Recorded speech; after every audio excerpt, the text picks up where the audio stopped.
Hi guys, welcome back to my channel. My name is Blessing. I make videos around faith, relationships, motherhood and everything in between. If you have not already, please go ahead and subscribe to the channel and join the family. So today we're looking at something very peculiar in the side of relationship. So we're looking at 7 characters of a weak man. Before we start, I want to state categorically that I am not a feminist. Now that we have gotten that fact out of the way, can we get into the video?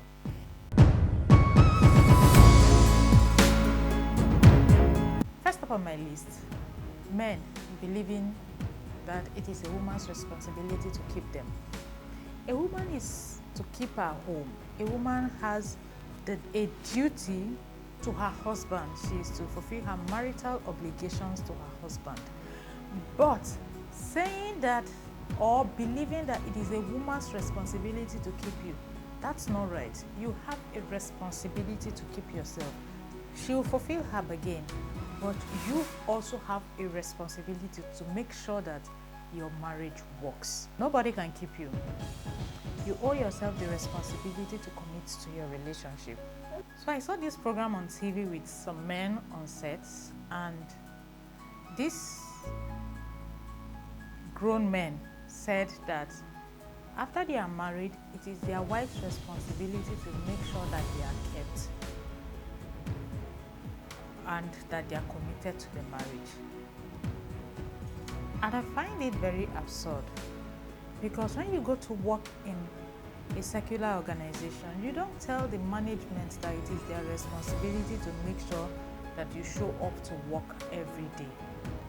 Actually, you show up to work under the rain, under the sun. With all the traffic in Nigeria, you still go to work. So why would you leave something as important as your commitment to a vow that you made not at gunpoint? You now say that it is the woman's responsibility to make sure that you are committed to the marriage.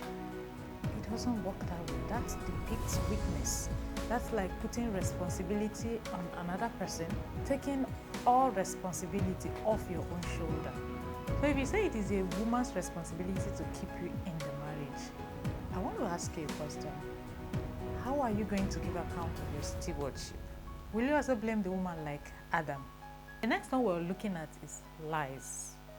You know, there is this belief among men that women hate truth. That I've heard it a couple of times that when you tell a woman the truth, she doesn't like it, but when you lie to her, she likes it. And I am confused. How is that even possible? As a woman, I detest lies. I've also asked other women, and we all seem to be on the same page. So where this idea is coming from is what I don't understand. I don't think there's any woman that you tell lies to and tomorrow she claps for you, and no, it hurts to learn that you've been lied to. Your integrity as a man is tied to your masculinity. If the person you are with doesn't like being told the truth or prefers lies, tell the truth anyways. It is for your sake. The Bible says that the devil is a liar and a father of it. So you wouldn't want to jeopardize your relationship with God or your kingdom goals because you want to please someone. Next up, we have the belief that it is a man's world. Some men believe that they can actually prostitute around and waste away their youth, and whenever they are ready, they could just they have the liberty to marry whoever they want. And I find it very hilarious because it backfire. You only marry the one that accepts you, because a virtuous woman is not hanging around waiting for a man to just come propose to her.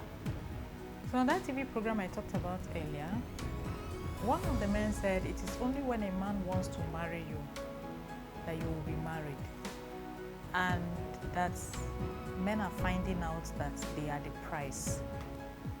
But the Bible clearly says that he that finds a wife finds a good thing. In my opinion, you can propose to as many women as you like, but it is the one that accepts you that you can marry. And this can take you a very long time, because a godly woman and a godly man is the price. So it is not a man's world, it is the Lord's world. So another character of a weak man is subduing their wives. To subdue means to quieten, to overcome, to bring under control. If your wife runs to hide or is visibly shaking whenever you are around, you need to check it.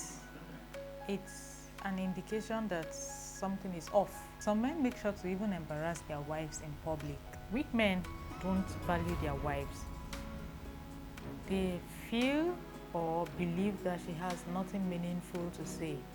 Some go as far as making the woman afraid of him. So next up we have threatened by their wife's success. Weak men are not able to manage their wife's success. They are often threatened by it. So you met her and she's doing well, she's growing a business, building a career, and you come in and just quench all that fire because you feel that you cannot control a woman that is success driven. Why did you marry her in the first place? There are a lot of people who are not success driven, who don't even have careers. All they are just waiting for is a man to come and marry them and go. Why didn't you marry somebody like that? If you can't deal, please pass. Don't dim somebody's lights because you want to satisfy your selfish ego, because you're actually on the path of destruction and pulling down others. Have you ever thought about your children? Like, what will happen to them if the Lord calls you home early? The fifth one we're looking at today is being laid back.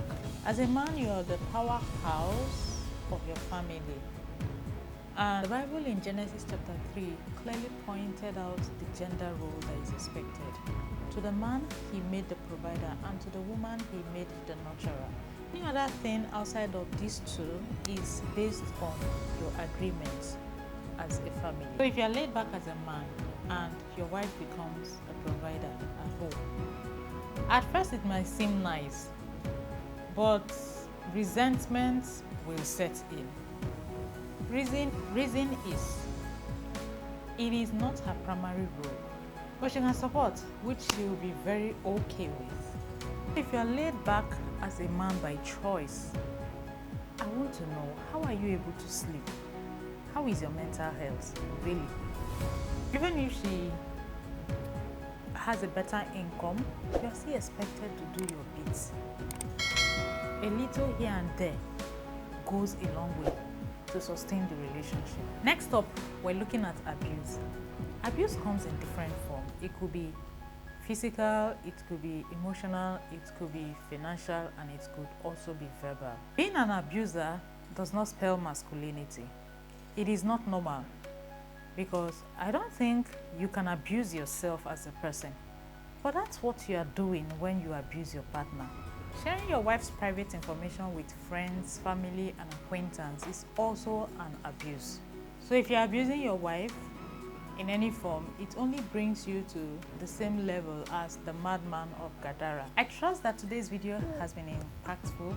Please subscribe to the channel and keep the conversation going in the comment section. I'll see you again in my next one. Thank you so much for coming today. Bye guys.